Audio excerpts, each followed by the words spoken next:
on your stovetop. We'll get that heated up. Now remember, sugars are, we want to get them to the point where they melt, obviously, and then we create that nice syrupy consistency. So when you are working with sugar, it is converting sucrose, which is the white typical powder that we see. That's called sucrose, and it's glucose and fructose combined. So when we heat it up, they actually separate a bit.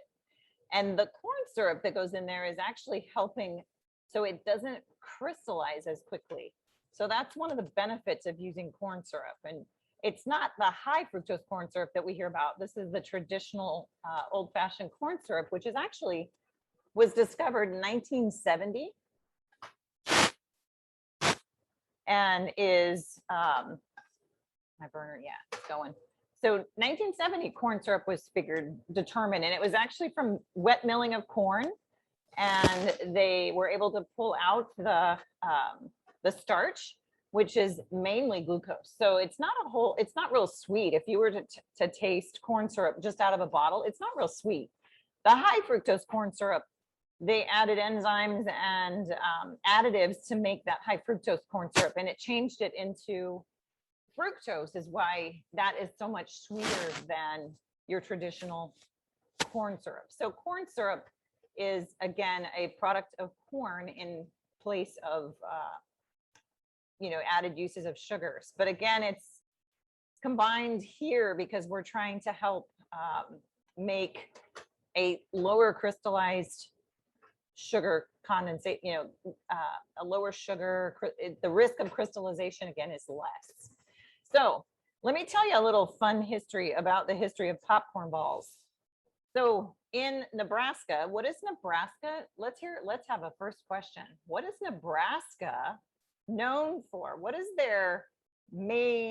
one of their main crops? What are they known for? That's a quick question for everybody. What are they known for? Nebraska. Their college football team, one of their colleges has this as their mascot. So what are they? They're the Nebraska. See if anybody gets that one.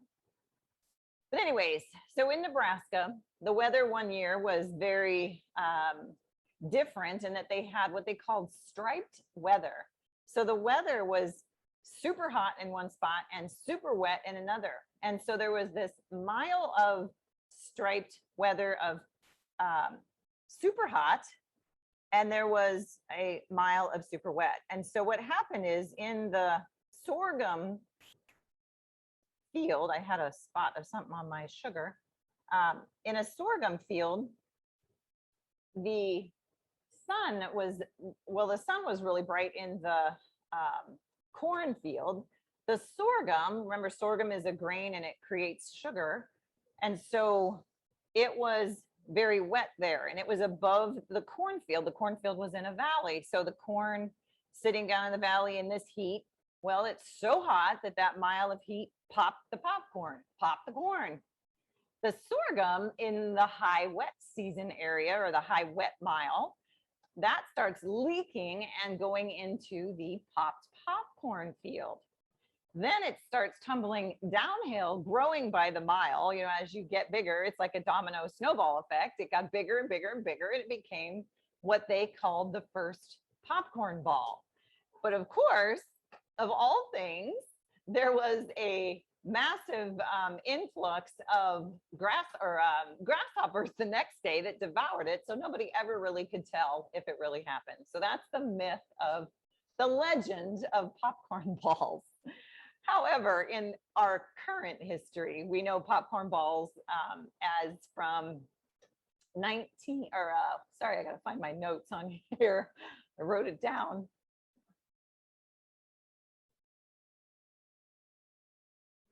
Did I write it on the back of my sheet? It's here. Hang on. Did I have it down here? Yeah, it was like 1861. That's when the first recipe of popcorn balls actually made it into a recipe book. So who knows, was it true that it did happen from sorghum fields melting into a popped popcorn field? Okay, so that's the history of popcorn balls. when we talk about Halloween, and you know, this was always one of those Halloween treats that families used to enjoy making. It was kind of an old traditional, old world style. It's not as common anymore, so we thought it would be fun to create it. But I also have another little bit of trivia. What is Hawaii's most popular candy for Halloween?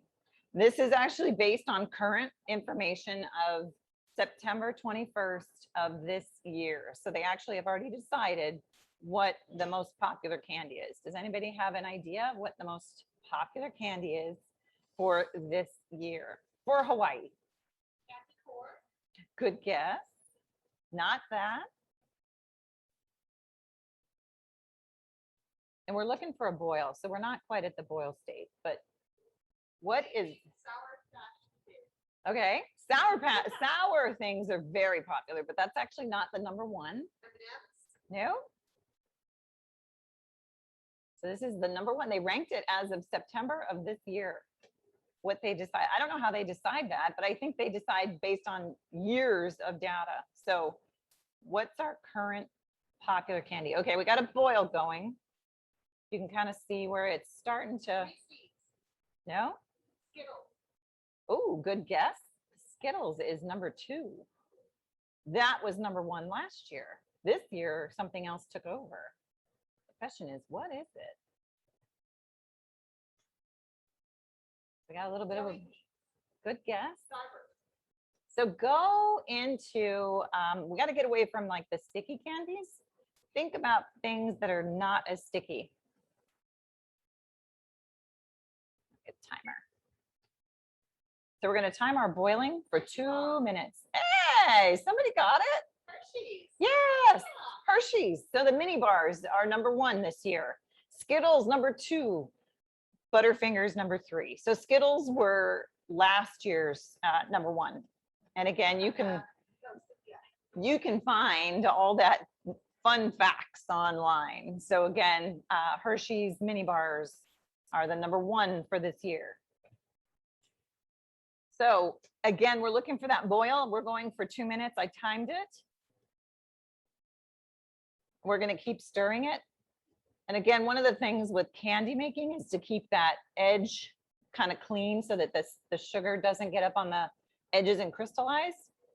So we can keep that pretty free and clear. The other thing too is sugars they're caramelizing, right? They're changing as they get heated up, they start to go into a caramelization. Now, some of the things that help reduce that caramelization or reduce the crystallization of that is the fact that we added butter and we added the corn syrup. So those are 2 what we call interfering agents with a mixture that will help. So we're down to less than a minute to go. And then we're going to pour this across. We're going to actually pull it off and we're going to add vanilla. So you should have and baking soda ready to go. So a little bit less than a minute.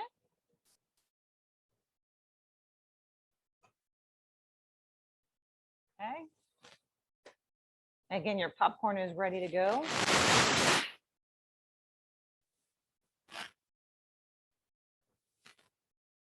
Now, what is we're going to talk about using baking soda, but what does baking soda do to this mixture? What does it do? What is baking soda for? All right, we're going to kill the timer and we're done. We're going to pull it off. So this is what it's going to look like. What is your prediction? What is that baking soda going to do to my syrup solution? We're going to add our vanilla. What do you think is going to happen? What does baking soda do? Yeah, we're going to have like a liquid molten lava here. So it's aeration. So it kind of creates that aeration of the sugar. All right. So you should have a consistency that looks like that. Let me get my hot pad. And we're going to pour this over and we're going to try and coat it as best as we possibly can.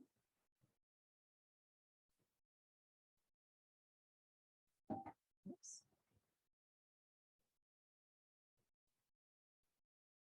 And then next, we're going to spread it out as best as you can. Again, there's a lot of variations to popcorn balls. Some were made with molasses, some are made with sugar.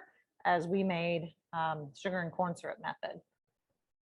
This is probably more one of the more current ones rather than molasses. Okay, and you can mix this together. And then we're going to add the sprinkles on top of here as well. And before this cools, we're going to use a couple of baggies. So you had a bag from the muffin or the witch's fingers and from the popcorn as well. So we're going to use those as our we can hold on to the popcorn and mix it by hand. So I'm going to save a few of those little sprinkles. So we're going to flip it inside out. Flip your bag inside out, and then we can handle, as soon as you can handle it, that's when you're going to go for grabbing it. We're going to try and make, whoops, you're going to try and make those balls. So you work kind of quickly, even though it's warm. We're going to try and stick these together. Okay. So they should hold together pretty well.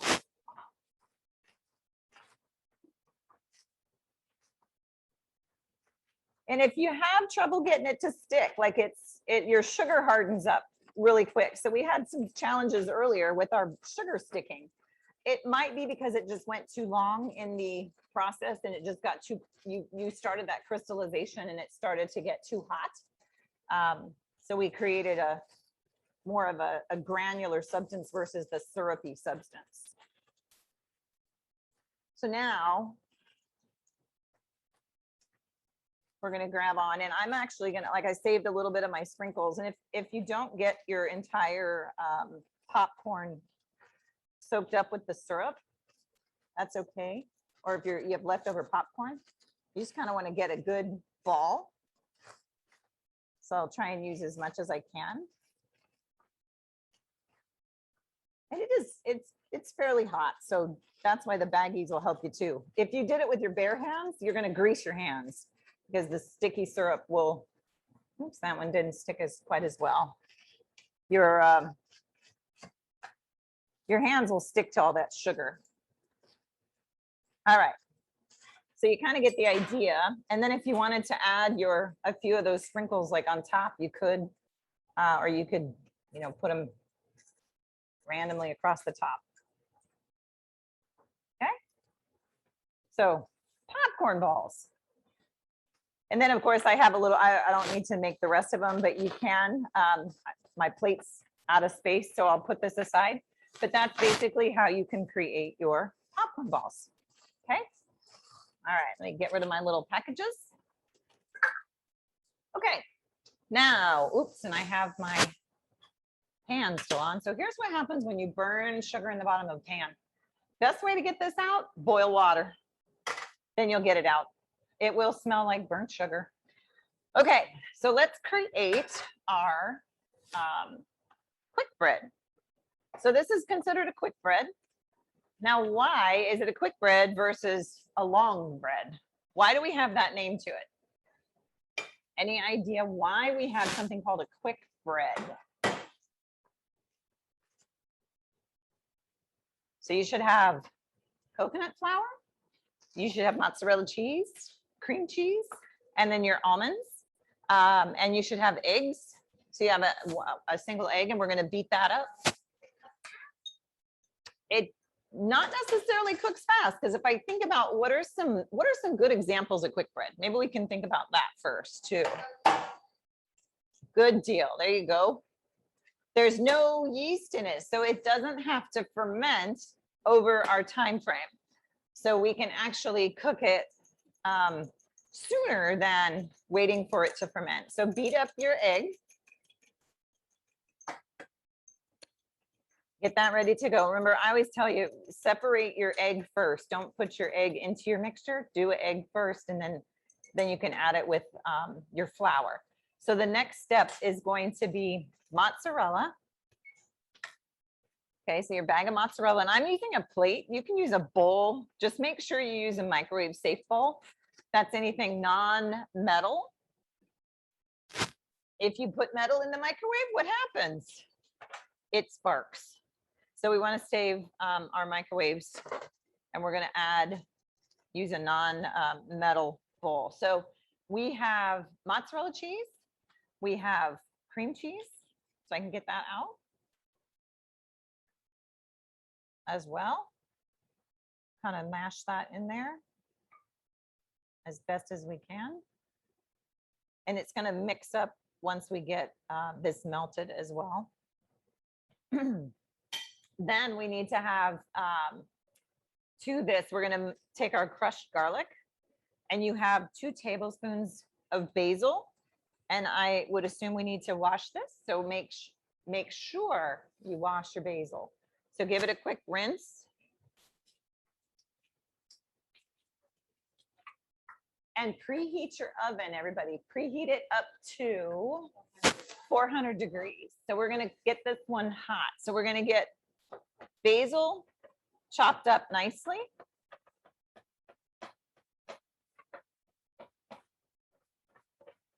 And we need about 2 tablespoons. Now, in my world, there's never enough basil. So you can, if it's over the amount that you need, which it's going to probably be based on what you got in your package, you can use the 2 tablespoons, or you can add basil. Okay. So just to show you 2 tablespoons worth, and we're looking at a little bit hanging over the edge. So 1, so you probably have a tablespoon and a half that you ended up with, and you can go ahead and use that whole thing. More basil, the better. Okay, so we're going to add that, and we're going to do our garlic. And we kind of want to protect our basil, because if we don't, it gets a little dark. So I'll show you how we're going to cover that, but we're going to mince our garlic. Again, you can take those little ends off if you'd like. You can smash it first and then just mince it. If you have a garlic press, it's even easier. But you can get this as small as you prefer.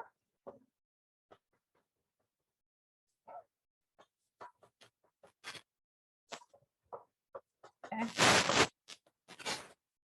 So we minced our garlic, get all that up. We're going to sprinkle it on here. And I'm going to try and toss this a little bit just so those basil leaves don't get quite as brown. And then we're going to throw this in the microwave.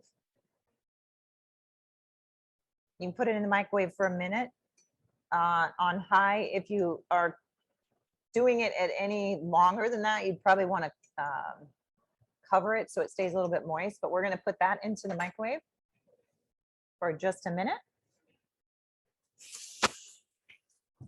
Okay, so once that's microwaving, then we're going to get our flour. So you have your coconut flour that's ready for us, and we're going to put that together with our egg. So I will get a bowl. You could do either egg first, and I could have just mixed my egg into here, scrambled it a bit, and then I'll add my flour. Let me rinse off my fork. So coconut flour. Is this gluten-free? Is coconut flour gluten-free?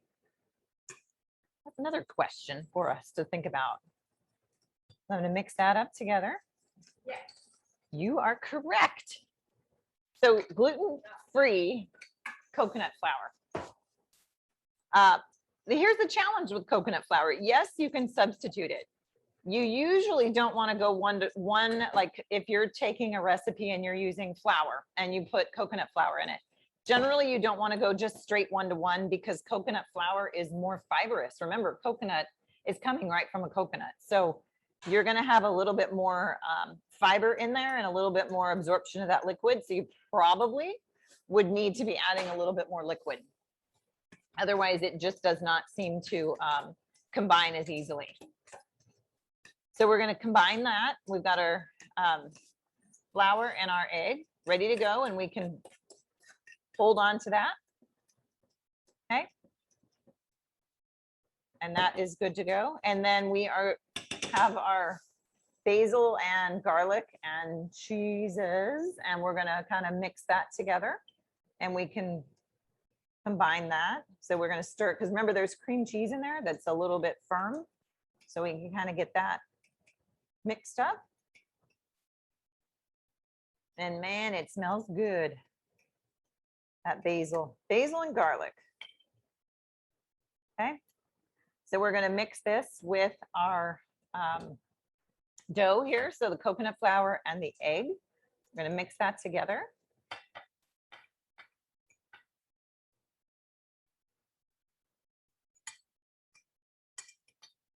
So remember your cheese is a little hot, so be careful with your mix.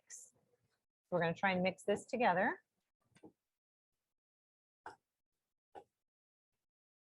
So alternative flours other than all purpose, we have so many. There's almond flour, there is quinoa flour, there's chickpea flour, brown rice flour, spelt flour, buckwheat flour. You have so many to choose from. So really it becomes a choice of your own. But just remember that some of them are a little more fibrous and they might take a little bit more liquid mixture needed to be able to handle that. So we're going to try and mix this now by hand a little bit so we can get it to mix in well. So I'll just kind of manipulate. Remember, here's the thing. If it doesn't have gluten, will this get tough the more I handle it? Oh. Do I have to worry about it getting tough? If it doesn't have gluten, do I have to worry about that? If anyone is cooking with us. Correct. So because it doesn't have gluten, it doesn't have that risk of getting tough. So we're going to take off little chunks and we're going to grab our baking sheet with, I need to grab the baking sheet with this and spray it real quick. Mm.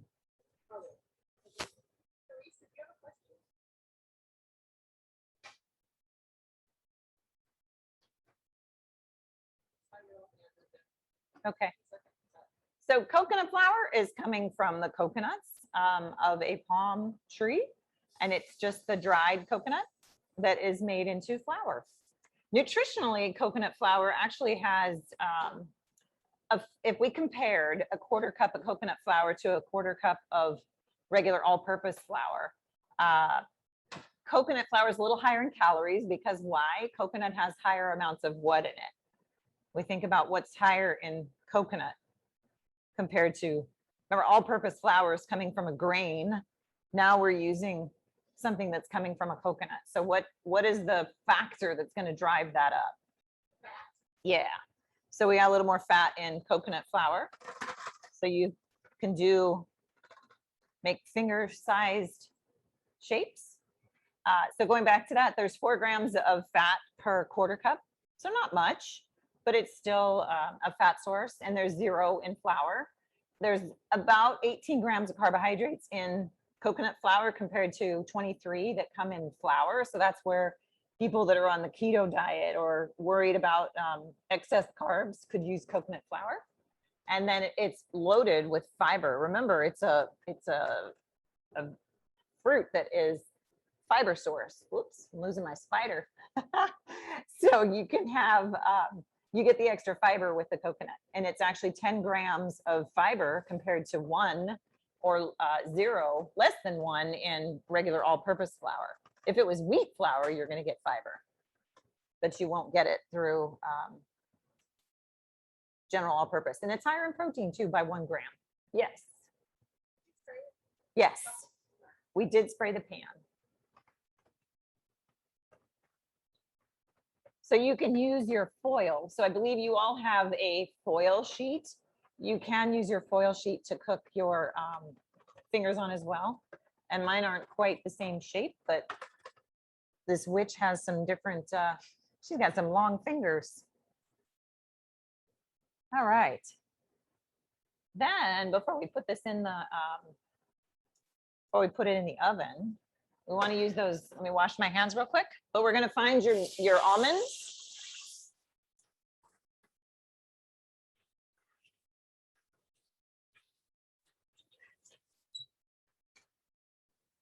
So find your almonds in your little container, and you're going to find the ones that look good, like we want to spread them out a little bit. We can look for the ones that look kind of whole.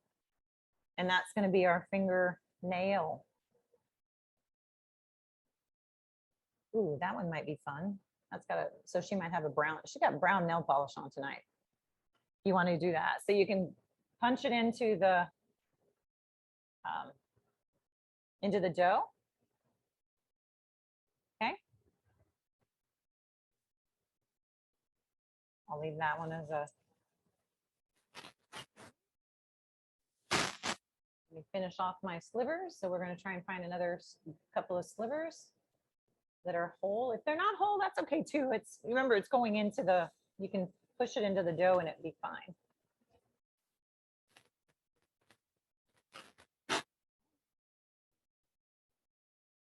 All right, that's going to bake at 400 degrees for about 8 to 10 minutes. Keep an eye on them. They'll turn, we're going to see them turn nice and kind of a caramely orangish color.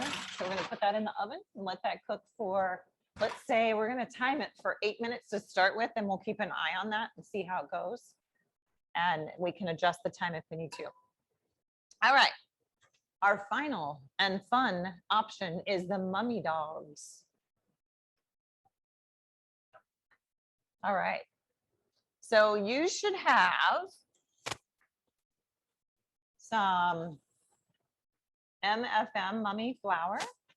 You should have a couple of hot dogs. Whatever your hot dogs were, I actually have vegetarian hot dogs and I have regular hot dogs to try. You should have an egg, because we're going to do an egg wash, and you should have RS, which is rock salt. And then you should have milk. So let's start our mummy dogs. So in a bowl, we're going to mix our flour. So this goes back to the all-purpose flour. Now, back to our theory and thoughts of why we have rising. It says self-rising flour. So if you had self-rising flour, that would be something that has the leavening agent already in it. So that's why we are asking you to put in there, or there was added into that mixture, the flour plus the baking powder and salt. So the baking powder is what we call a leavening agent. So that's going to create that volume for us. It's going to help it rise. So we've got the flour in there. We're going to add some milk. And I also have my butter. So if I can do,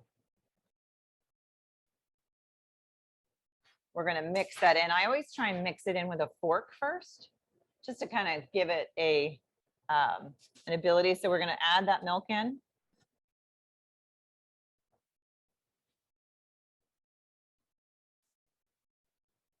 Okay, and then we're going to add butter. So you can have two. If you didn't melt your butter yet, put your butter into a microwave safe bowl and microwave it probably maybe 20 seconds, but just be careful if you go longer, it could explode. So just cover it with something that you can keep it covered. So we're going to mix this just a little bit, and then I'll add my butter in there.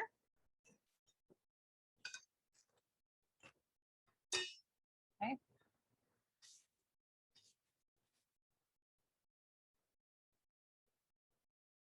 All right, get the rest of that butter out. Now we're going to mix this.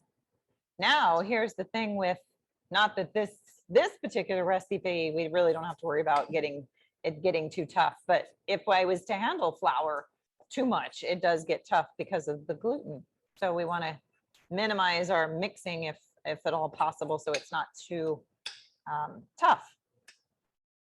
So once you get it into a ball, we're gonna do it on, I can actually do it on a counter surface, and you can do it on a counter surface at home as well. Just a lightly floured countertop. So I'll put a little bit of flour down on the counter. You could, it might make it a little sticky, a little harder to handle, but you should be able to knead it out or get it spread out enough to do that. If you don't have a rolling pin, Let's say you don't have a rolling pin at home. You can use a bottle, you can use a can, you can use anything that is round and flat. Your Pam container, so there's really a lot of things that you can do without a rolling pin. Not everybody has rolling pins at home. So if you have one, great. If not, don't worry. So you're gonna roll this out. And I think it's gonna be a little on the sticky side. So we're gonna get it. If you have to add that extra flour, that's just to help that non-stickiness, because otherwise it can be a little hard to handle. If you didn't have all this, the other alternative that you could do is buy a crescent, the crescent rolls that you buy in the pop containers. That can be your dough as well. So those are basically pre-formed, pre-ready to go. They're already have the leavening in them and everything. So the baking powder in this is our leavening agent. That helps it to rise. So put a little bit of flour. I'm trying to get a rectangle, and then a pizza cutter. You can use a pizza cutter, you can use a knife, whatever you have on hand to cut your dough. We're basically trying to make, if you all think about mummies, we're trying to make their bandages through this process. So I'm just kind of flattening this out and I will cut it.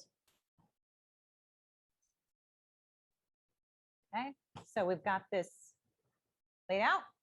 We're going to cut it in about 1/4 inch strips. So whatever you are, if you go thicker, you're going to have more of a blanket dog versus a mummy dog with bandages.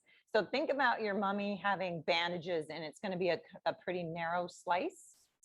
That's kind of the edge. So we can start here. So we're looking at a thin strip. And it should be pliable enough to handle. And we'll cut another strip.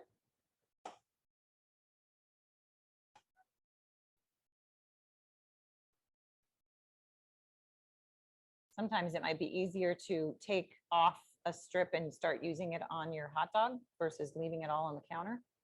So what we can do is we're going to put it on a baking sheet, and we will you should have another sheet of foil. You can put your foil down, or you can spray a sheet with cooking spray.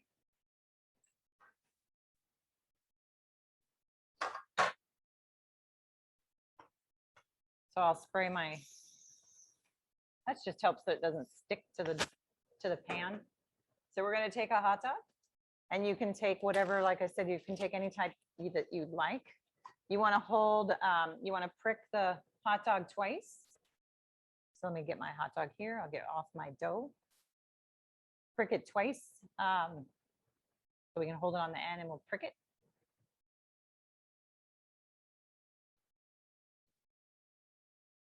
Okay. And then we are going to wrap our mummy. So take a strip of your dough, and we'll kind of, however you're comfortable. If you want to try and hold the hot dog, you can. And you're just going to kind of wrap around. Again, if you put it, doesn't have to be perfect, because mummies didn't have perfect bandages. So you kind of want to wrap it around. Oops. If it separates, you just kind of mold it back together. You might need to use another strip.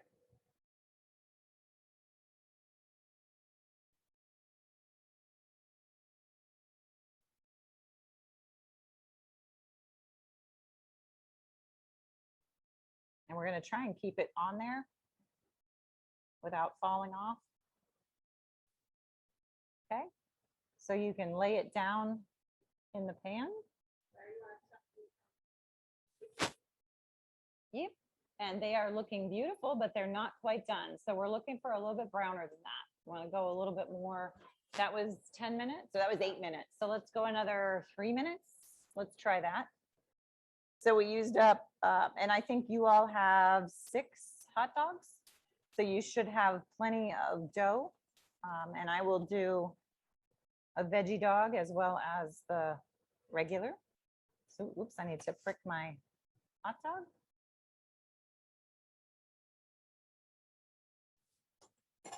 Then we'll put the flour on here again. Oops. Your dough is pretty fragile. So again, you want to kind of work with it the most comfortable space. If you need to roll it on your pan, you can, or you can hold it in your hand.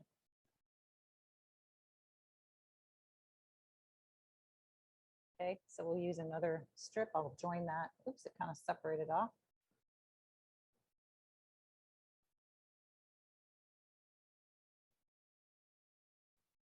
If it breaks, you just kind of stick it back to the other one.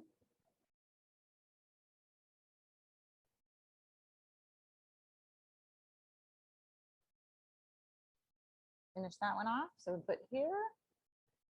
And again, you kind of want to have some variations of where your bread is. And I'll cut another piece. Okay, and then I have veggie dogs.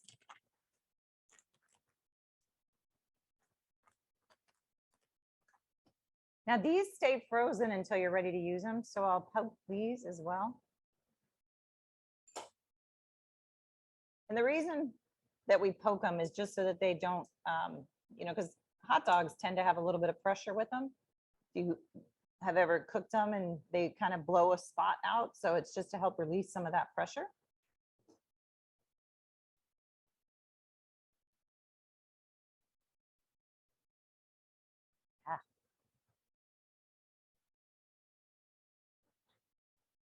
Okay.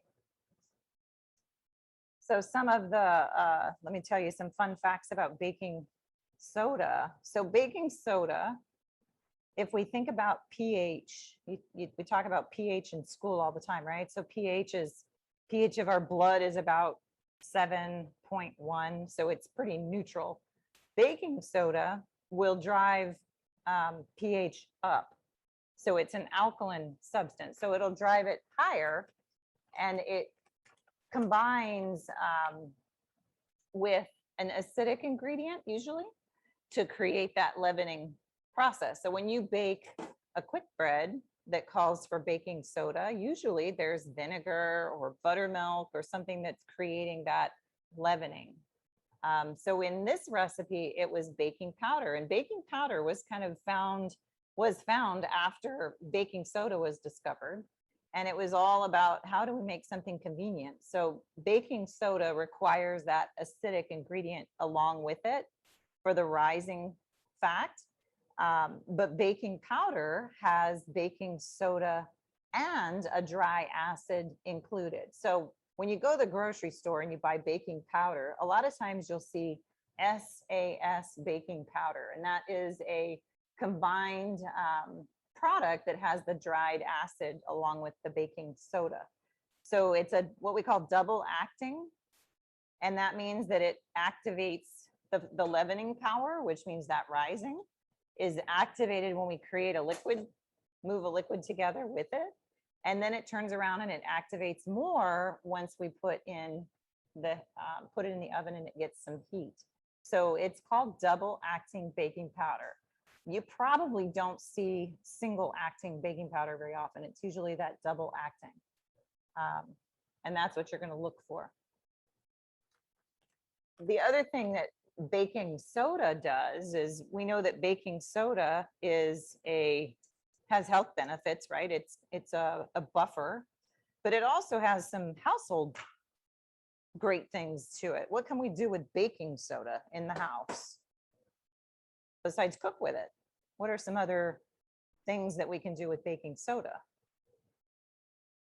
Any ideas?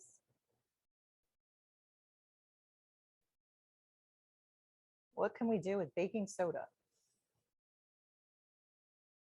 Anybody give us any ideas yet? I'll let you think about that. What do you see baking soda in besides cooking? Where do we see it? Got some fun things that go with baking soda. You can clean. Absolutely. What can you clean with it? The refrigerator. The refrigerator. Well, you can absorb odors. You can pull those odor, yeah, deodorize. You can clean your teeth with baking soda. So if you buy toothpaste that's made with baking soda, you can do that. So you've wrapped all your, take stains out, right? Yep, check, let me clean my fingers and we will check our fingers. Yes. So baking soda has a lot of properties, a lot of good properties. So the baking powder was just that fun accidental thing that we found after. Those look just about done. And remember, as things are pulled out of the oven, we have something called carryover cooking. So they're going to cook a little bit longer, even when we pull them out of the oven. So that's what you're looking for. Then we will put our mummy dogs into the oven. Do we have, oh, we got to do the egg wash first. So our witch's fingers are all ready to go.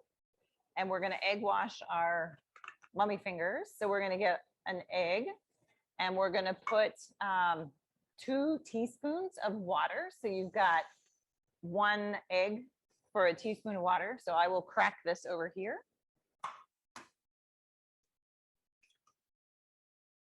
Okay. And I had a teaspoon, but I'm going to judge. Okay.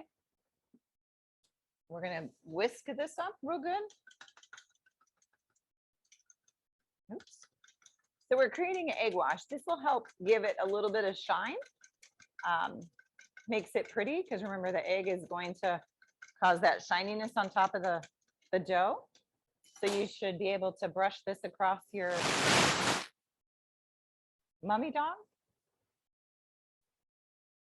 So that will brown up really pretty.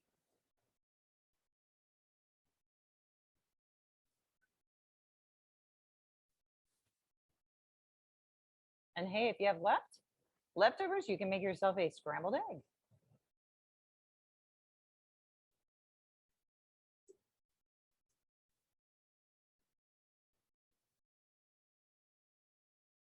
And your oven for your mummy dogs goes up to 425. So if you cooked your chicken, your witch's fingers, then you just need to up your oven to 425. We have an oven set aside for that's already preheated. So we're going to drop that into the oven after we sprinkle our salt on top. So we're going to put, it talks about a pinch. So however you want to drop this onto your mummy dogs.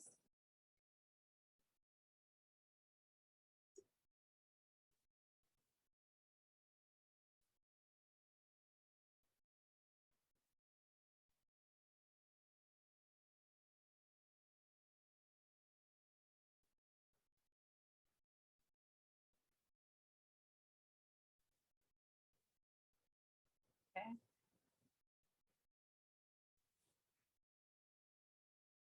All right. Those are ready to go in the oven at 425 for about 12 minutes, roughly. So we're going to drop these in the oven real quick and let those bake. And we have a witch's finger plate to show you a final product. So you're looking for that. You can use marinara. This is just out of the jar marinara sauce that you can put it.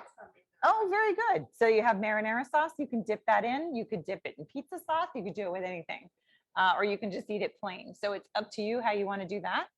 You saw our popcorn balls. And then we also have for our mummy dogs, if we run out of time before you all leave, here's your mummy dogs. And if we've got, if you can pan in, you can kind of see we have a smile out of mustard and 2 red eyes out of ketchup. You can also do the, there's little candy eyeballs. You can put candy eyeballs in there and it looks just like a person. So you have the opportunity to create something fun. Okay. Does anybody have any questions? How's the cooking going? Did anybody cook with us tonight? Did we get anybody cooking with us, Jessie? We did, I think. Amy is. Okay. And Lauren Garner. Yay.